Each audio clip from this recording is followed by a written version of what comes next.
قصه دو عاشق. یک پسر و یک دختر با همدیگر عاشق می شوند و بعداً با هم عائله برپا می کنند. هر دو با هم عهد می بندند که تا سحر شدن خواب نرفته بیدار می نشینند و در رو برای هیچ کس نمی گشایند. خلاصه سحر می شود. بعد پدر و مادر داماد می آید. با یک لگند آش می آیند. در رو تق تق می زنند. عروس به شوهر می گوید که پدر و مادرت آمدند.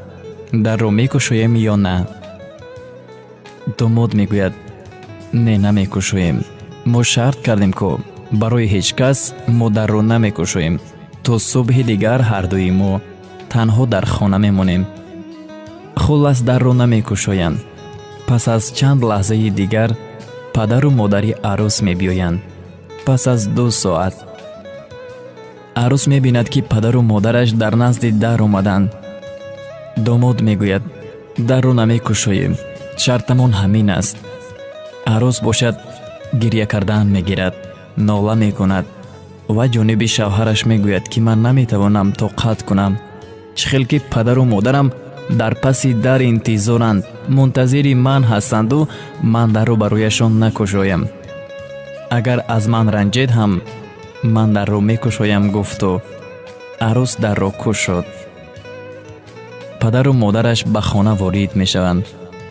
به شوهرش معلوم می شود که چرا عروسم به گپم گوش نمی کند. این حادثه در دل مردک چون یک حادثه عجیب باقی می ماند. یک چند سال می گذرد. صاحب 4 پسر می شوند. از تولدخانه می بیارد با گل و گلدسته ها. همین گونه یک عادت دائمی ما. و فرزند 5مشون دختر می شود. وقتی مرد می فهمد که دختردار شده است 3 شب و 3 روز به مردم ضیافت می کند. گوسفند قربانی می کند. به کمبغل ها خیر و احسان می کند.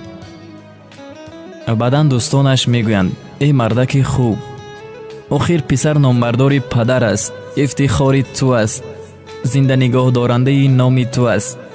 برای دختر که مال مردم است اینقدر خیر و احسان کردی.